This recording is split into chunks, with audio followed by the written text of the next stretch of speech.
The CBS Radio Mystery Theater presents...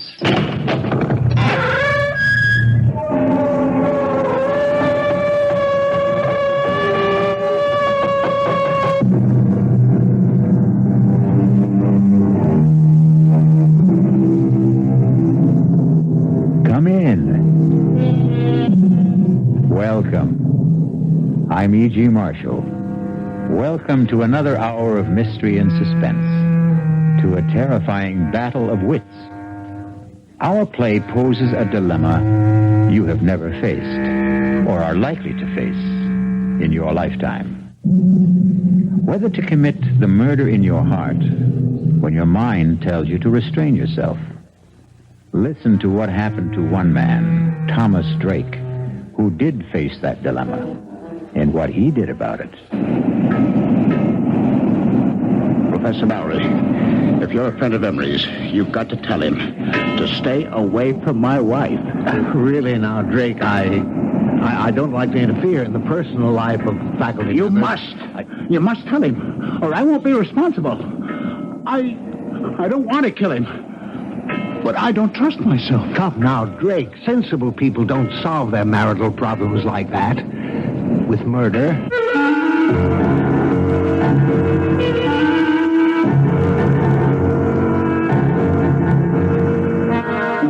Our mystery drama, Under Grave Suspicion, was written especially for the Mystery Theater by Hank Warner and stars Ralph Bell. It is sponsored in part by Anheuser-Busch Incorporated, brewers of Budweiser, and by the Kellogg Company, makers of Kellogg's Special K cereal. I'll be back shortly with Act One.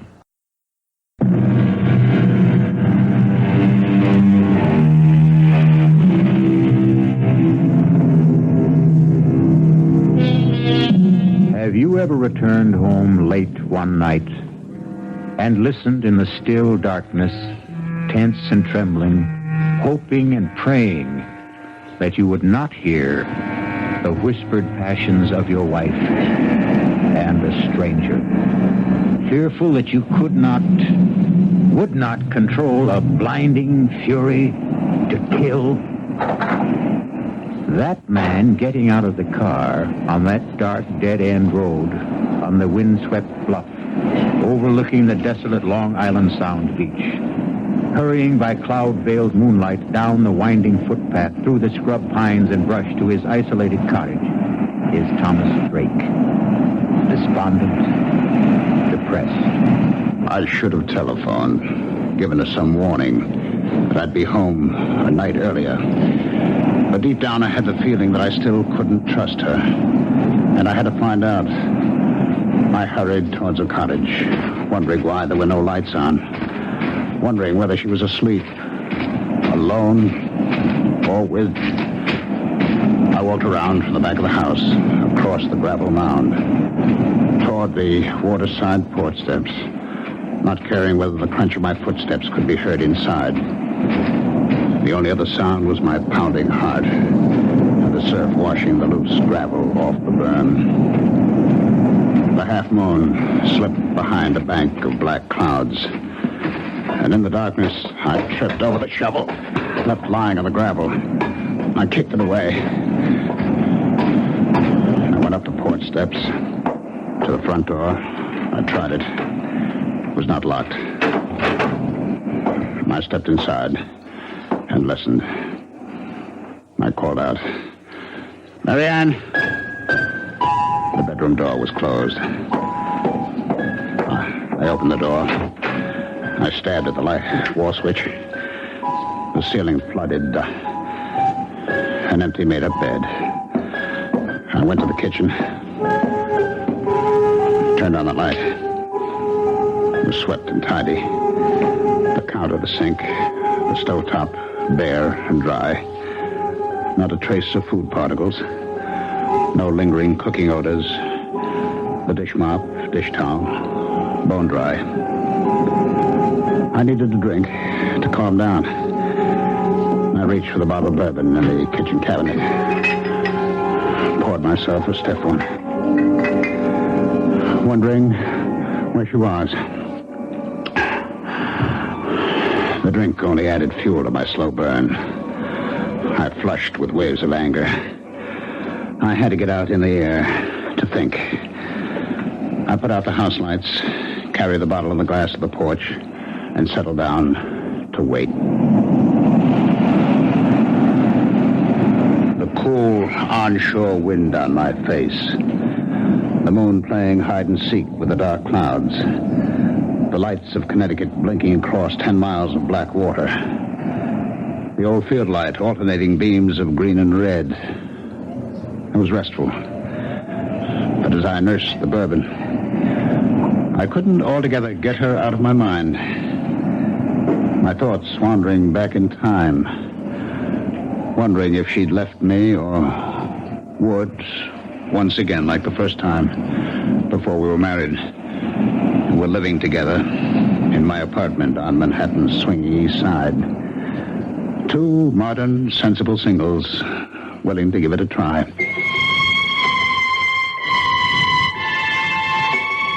I had a job then. Good job. I was a vice president with electronics engineering. I got home that night. It was Friday night, about 8 o'clock. And as I let myself in... Yes, dear. I heard her talking on the phone. Come on up, Jack. Oh, ask the doorman to hold a cab. He just got home. Oh, who was that, Jack Harrison? Of course. Who else? You know, I'm getting tired of his hanging around. Why did you tell him to stop calling you? He didn't. I called him. You look so surprised, Thomas. You don't have the time anymore for anything but dear old electronics engineering. If you did phone me, you wouldn't be home for dinner, so I called him. There's a movie I want to see. That's the third time this week. Oh, I didn't know you were counting, darling.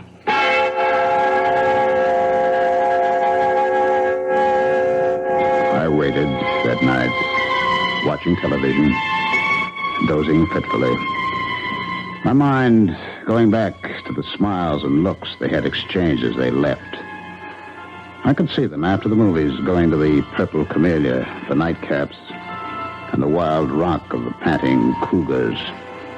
And then senses-stimulated bodies pulsating with savage beats to spend the night with him.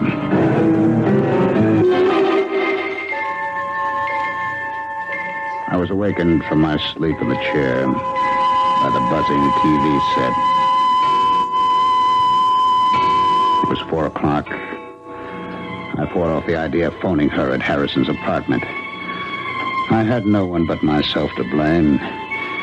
We had agreed, like two sensible moderns, that there'd be no strings, that we'd be free to live our own lives. And for the first time, I admitted to myself I didn't want that freedom.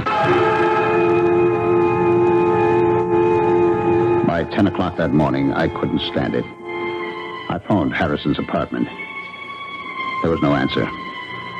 I went down to the lobby reception desk to get the mail. It hadn't arrived yet. But the clerk handed me an unstamped envelope.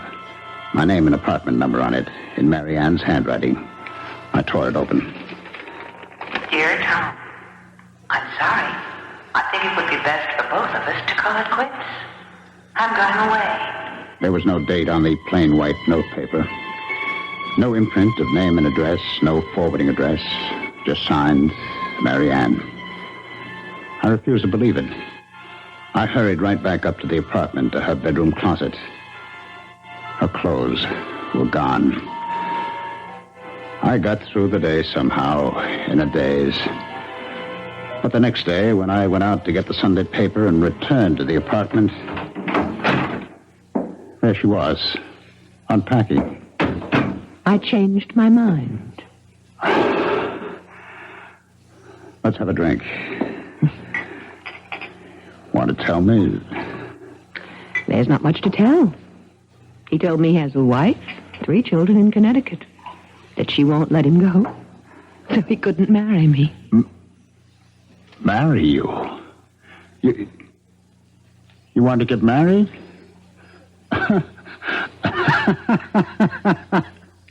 Is that all? You wanted to get married?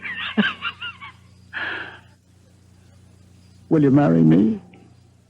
Yes.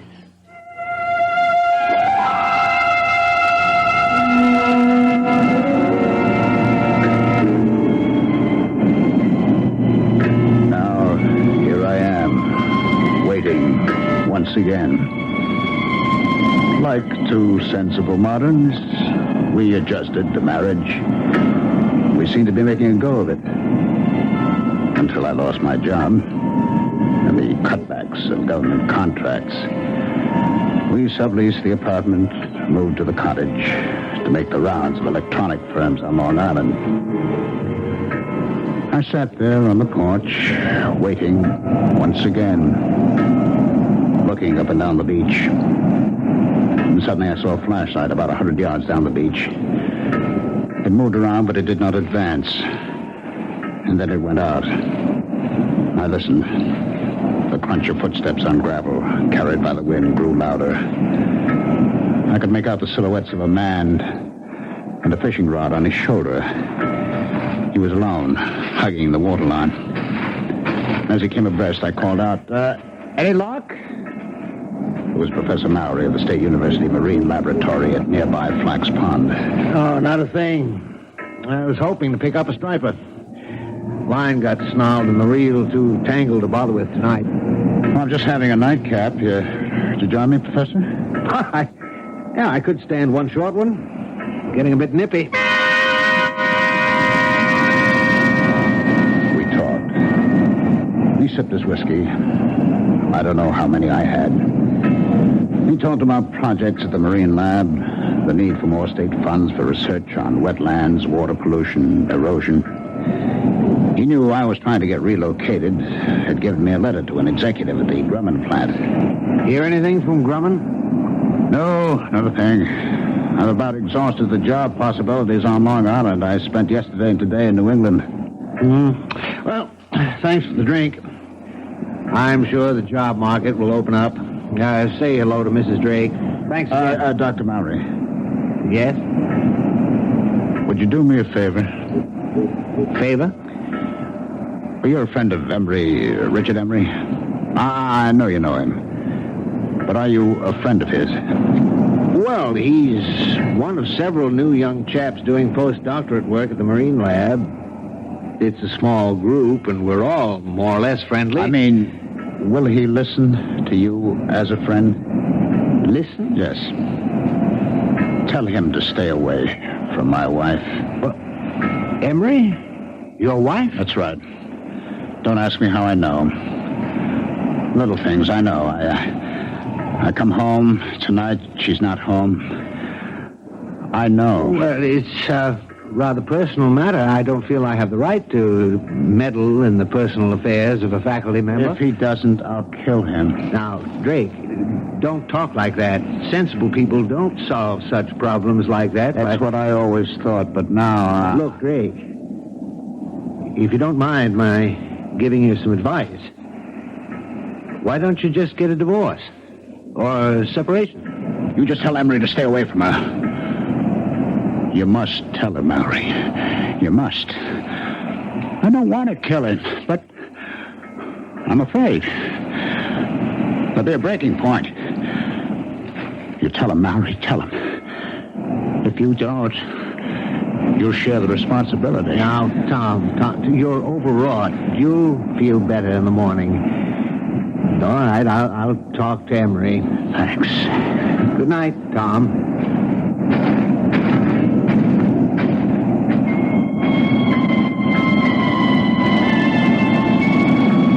I picked up the bottle. It still had about one drink in it. I walked down to the waterline. I swallowed what was left in the bottle. And with swelling anger, I flung it into the waves. I turned back towards the cottage and stopped. I saw a flashlight down the beach. I could make out two persons walking towards me. And then the light was out. And silhouetted against the night sky, two forms embraced as one. And then, carried by the wind rising out of the northeast, I heard the teasing laughter of Marianne.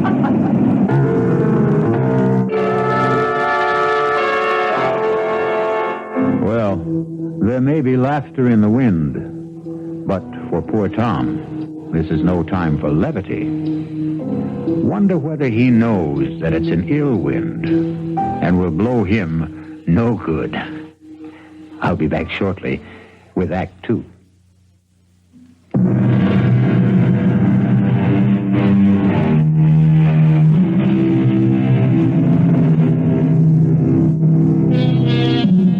Now, what's a fella to do? Poor Tom Drake is in the dark and all at sea, wondering where he ought to be or not to be. But let's not blow the man down. Just lend me your ears, and we'll listen. Their embrace in the dark was brief, and they started walking towards the cottage without using the flashlight. For a split second, I thought of walking towards them for a showdown. But Mallory's promise to talk to Emery made me put aside the impulse. I ducked behind a line of boulders that formed a breakwater above a high water line. They stopped in front of the cottage. From behind the boulders, I watched and listened. That was a good hike. Yeah. Let's go inside. Oh, let's sit out here for a while. It's such a beautiful night. I'd like a cigarette. Okay. He sat down beside her, struck a match, cupped it in his hands and held it to the cigarette in her lips. In the glow from the match flame, her face flushed, her eyes dreamy with desire. I knew I would never give her up. I'm going out to Montauk next week. It's a long Monday holiday weekend. How about coming with me? I'd love to, but I'll have to figure out some excuse to be away. Figure out. Well, that shouldn't be any problem. You're pretty clever about such things. I'll think of something. I couldn't help thinking she was pretty clever about such things.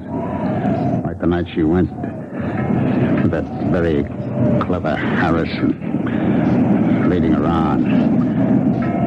I'd never forget that Friday night. And now, another Friday night. Come on, let's go inside. You said he won't be back tonight. Oh, relax, Richard. You mean to tell me you prefer this cold gravel to a nice, comfortable couch? Come on, Marianne. Oh, what's wrong with staying out here?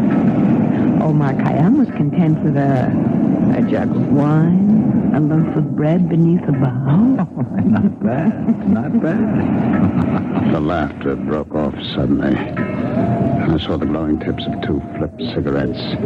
And then... Kiss me, Richard. I'm crazy about you. Stop it! Stop it! Tom! What are you... Marianne, go inside. Go inside, I tell you. Now, wait a minute. Why? If you have anything to say, you can say it here in front of Richard. Go inside. Let go of my Now, arm. listen, you leave her alone. Let go of her. He broke my grip on her arm and pushed me away. His shove made me slip to my knees. I came up swinging at his face. I missed. He pinned my arms from behind. Now, listen. What's the matter with you? Are you crazy? I broke out of his grip, stepped back from him, and fell across the shovel. I grabbed the handle, jumped up. No! And swung at Emery. Too late for me to stop the swing. No! As she rushed in between us, the sharp edge of the shovel hit her in the back of the head. Oh, my God. I stood there, holding the shovel, unable to move, my eyes fixed on her face as Emery knelt down over her with the flashlight. I watched her face and prayed she wouldn't die. I trembled with fear and anguish, telling myself this couldn't be. It was a nightmare. Emery turned the flashlight on me, studied my trembling lips, my glazed eyes fixed on Marianne. She's dead. I heard him, but didn't answer. I couldn't take my eyes off her. Drake, did you hear what I said? She's dead. You killed her. You better go in the house and call the police. I looked at him, puzzled. My mind, my eyes, my memory playing tricks on me, wondering who he was. Harrison? Jack Harrison? Mocking me the night he took her to the movie, telling me we'll be back. What's the matter with you, Drake? Don't you hear me? Call the police. I'll tell them. I'll say it was an accident. She tried to steal. I don't think you've heard a word I said. I'll call the police myself. Where are you going, Harrison? Call the... Who's Harrison? I'm Emery, Richard Emery. Drake. I'll be right back. Don't turn your back on me. What? He looked back as I swung the shovel, his mouth open, his eyes unbelieving. He went down. I hit him again. He was still, lying on his face. I staggered, gasping for air, my head pounding, thousands of pinpoints of light exploding inside my head. I sank down on the steps of the porch, holding my head in my hands, trying to clear my head, groping to recall, understand what had happened to me, to them. Slowly, the horror of it all returned. Marianne was dead. I turned the other body face up. It was not Harrison. It was Emery.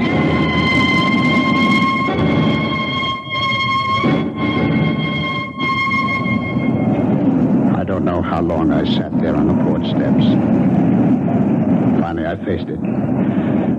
I decided to try to get rid of the bodies, bury them temporarily in the gravel berm. I'd have to get a small boat, that rowboat, in the woods just above the flood water line stored by one of these summer residents. I'd row the bodies out to the channel, weight them, drop them overboard on an outgoing tide. The strong current on the bottom of the channel would move them out to the sea. The loose gravel was only about 3 feet deep. It would be deep enough to hide them. I dragged the bodies over, laid them end to end, covered them, building up the gravel mound to the same height of the berm that ran parallel to the water level. I inspected the shovel. The metal glistened clean, no sign of blood or hair. I stood it against the porch rail, went inside. I sprawled out on the bed, exhausted, and fell into a heavy, dreamless sleep.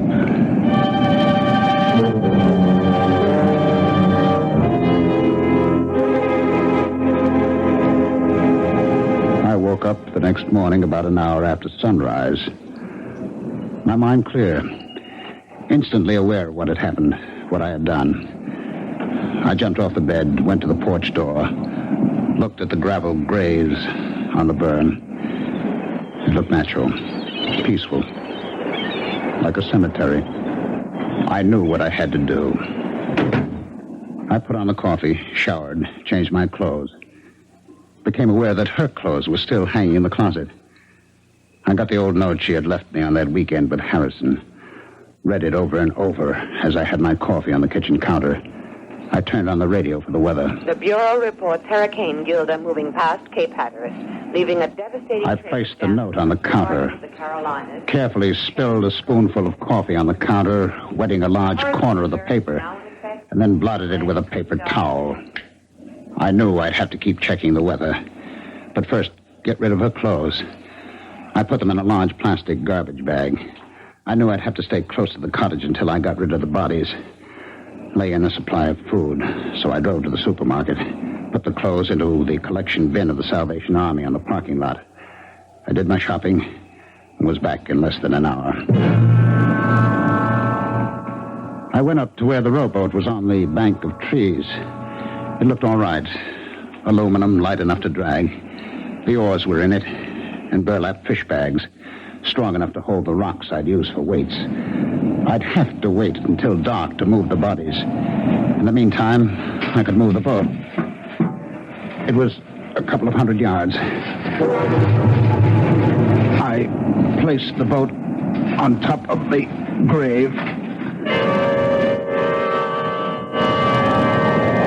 By nightfall, the Coast Guard was sending out small craft warnings, and all through the night, I was glued to the radio for weather checks, feeling trapped, helpless to do what I had planned. I finally fell asleep on the couch.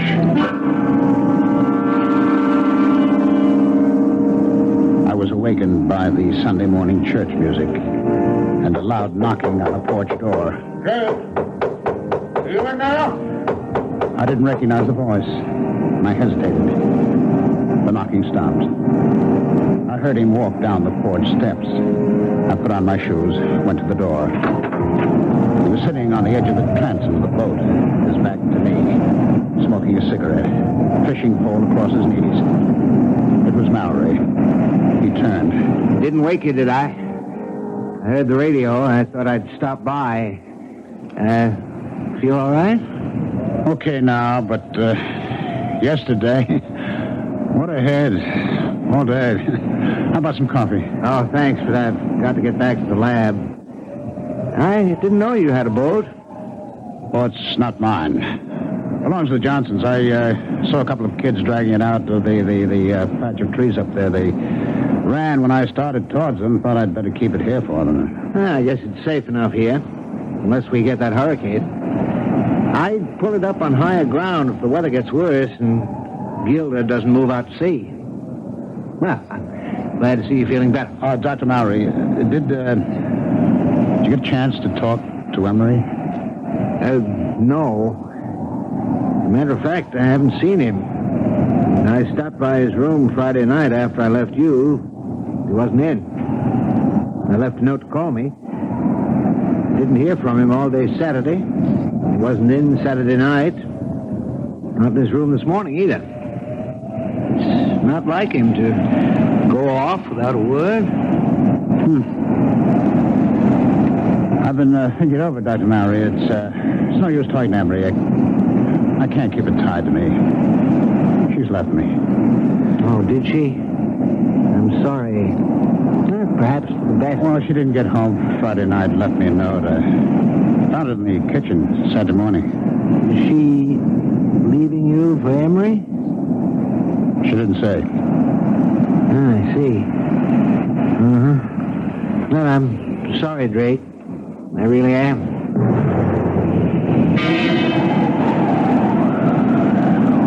Sunday night, I was still trapped by the weather. It got worse through the night. But the weather report said there still was a 50-50 chance that the hurricane would bypass Long Island.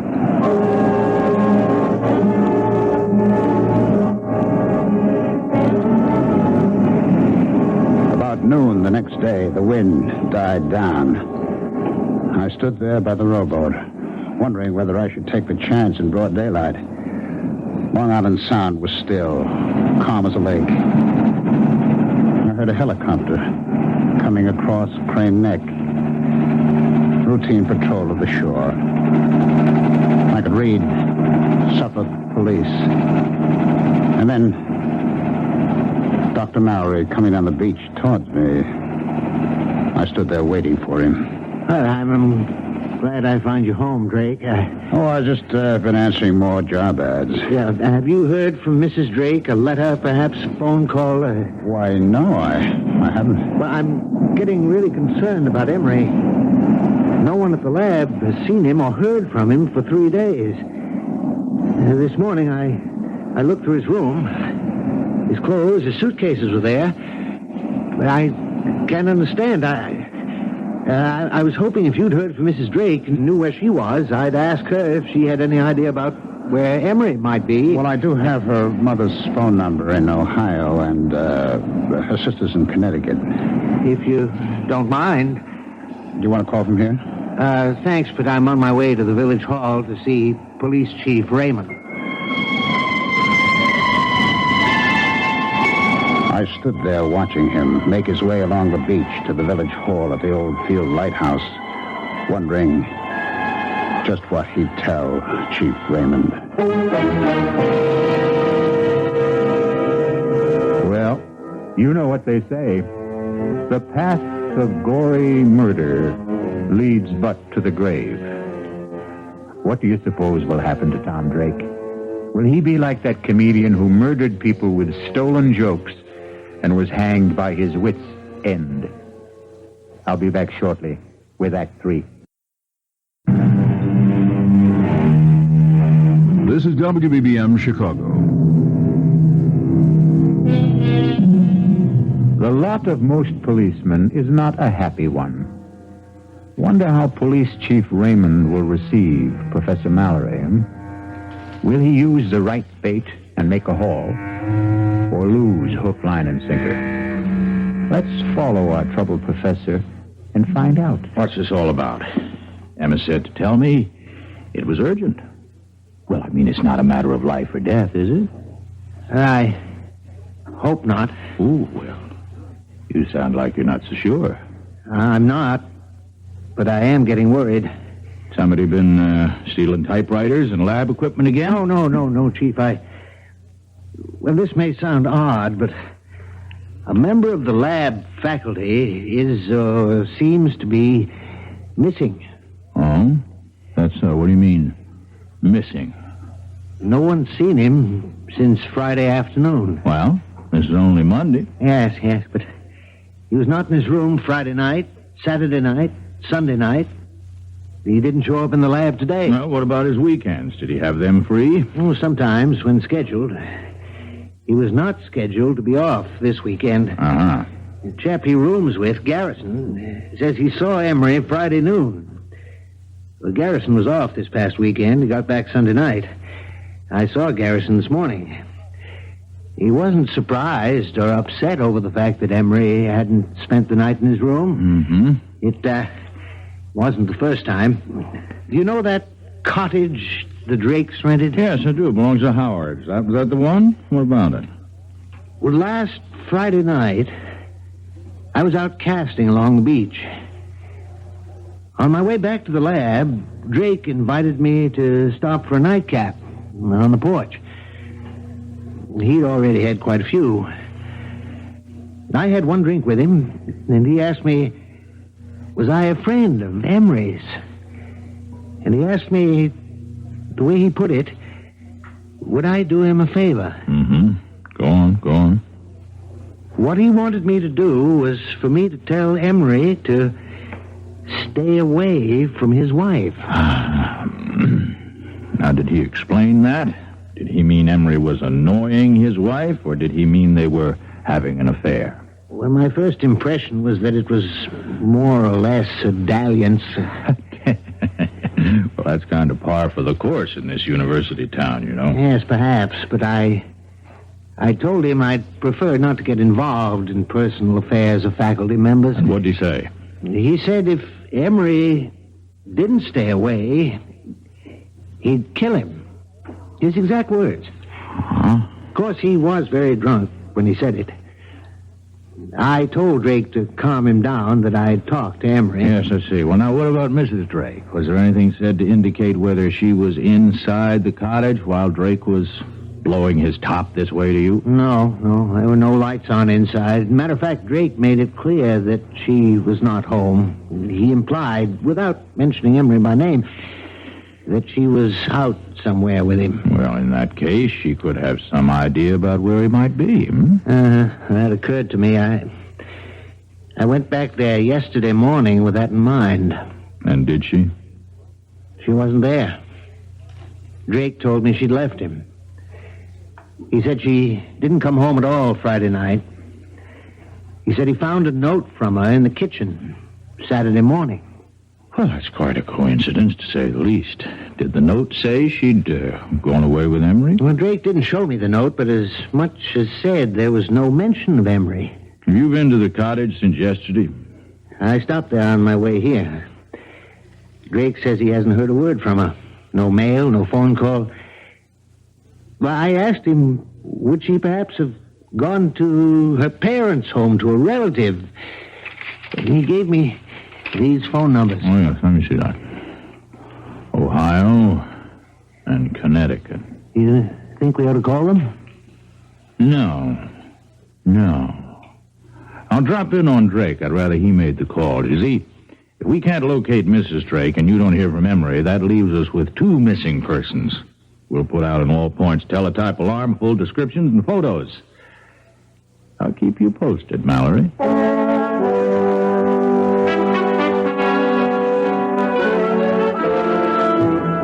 I'll come to the point, Drake.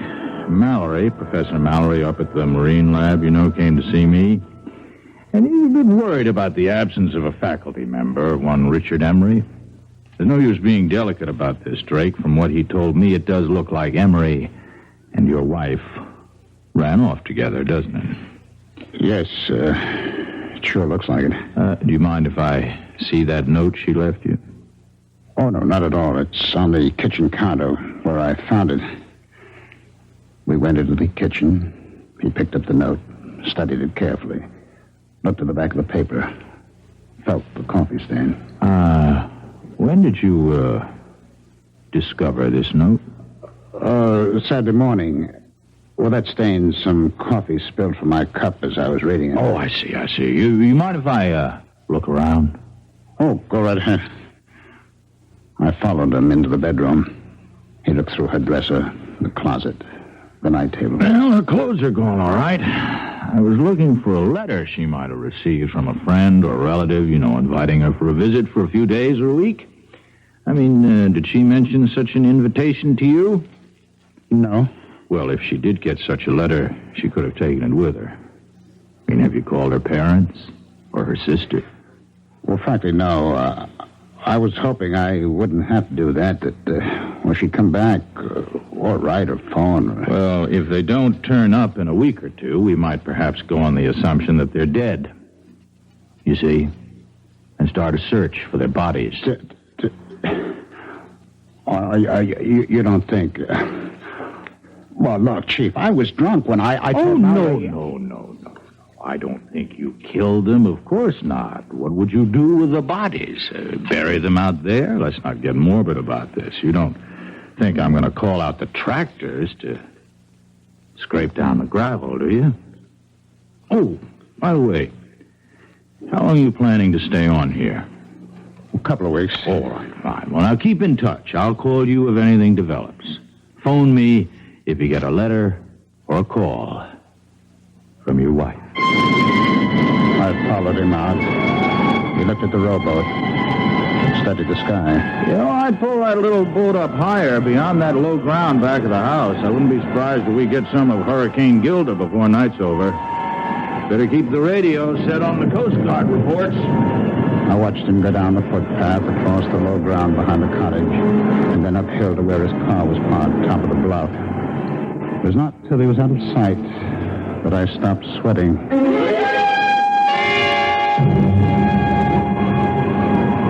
It stayed calm, windless, an oppressive silence hanging over the water and the land.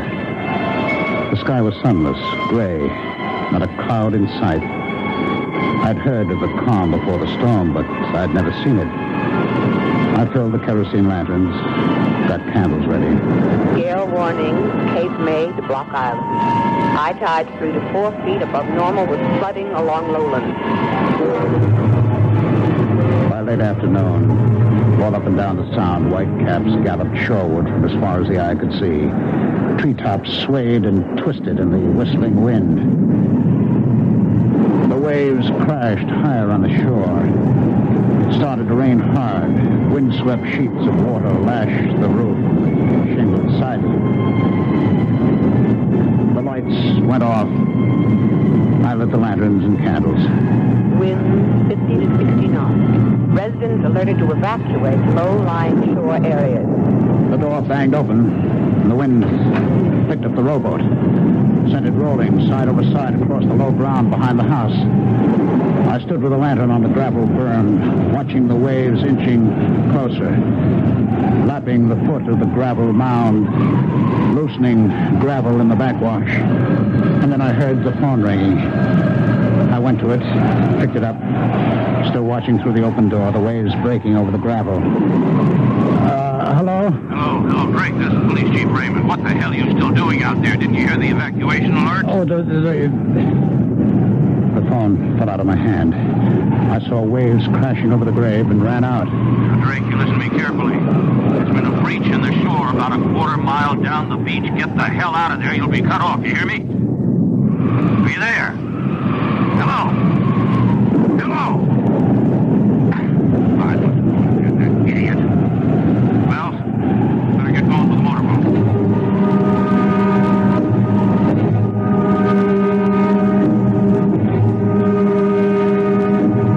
I knew I had to keep shoveling on the gravel and sand as fast as the waves washed it off. But for every shovelful I threw in the grave, the waves washed off too. I lost track of time. I knew I had to keep at it to keep the grave covered.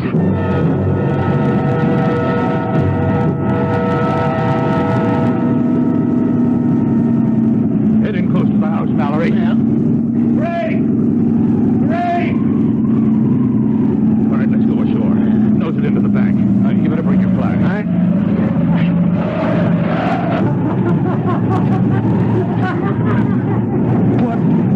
What the hell is he doing? No! No! You can't come back! Never, Harrison! Never! God of mercy. It's Emery. Well, I better get him over to the Riverhead Prison Hospital. Tide will be going out in a little while. Let's put this rope around the ankles and secure it to the porch. Mallory, you stay here till the county police and the coroner get here.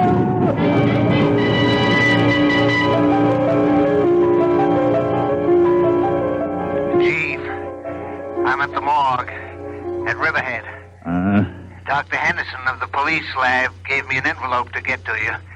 He said you wanted an analysis report in a hurry. That's right. What's it say? Read it to me. It says, the coffee stain is less than a week old. The ink is at least a year old. Well, thanks, Mallory. By the way, do me a favor, will you? Leave a note to Highway Superintendent Murphy in the State Office building. And tell him I said, I won't be needing those tractors.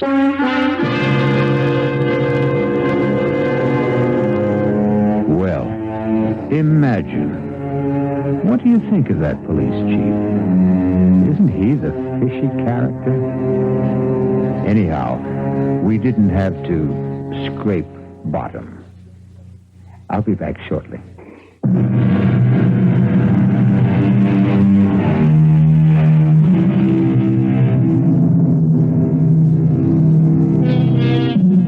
Still in a dilemma? We hope you never have to face it. We can offer some advice, though.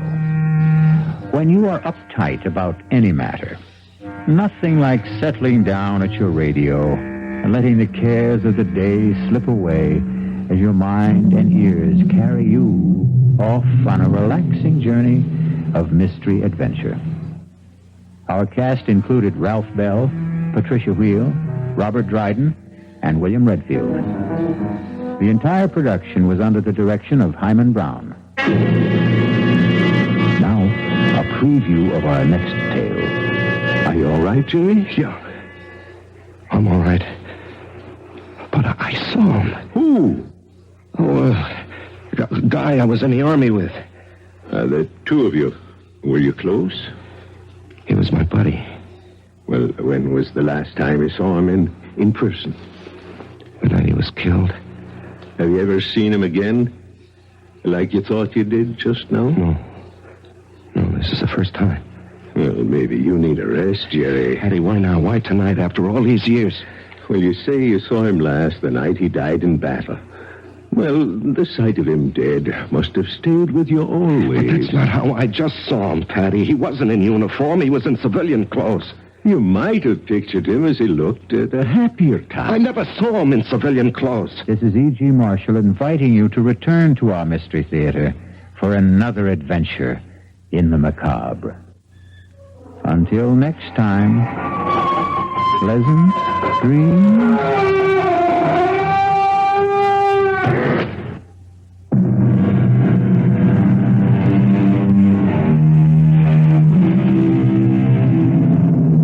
WBBM News Time, 11:24.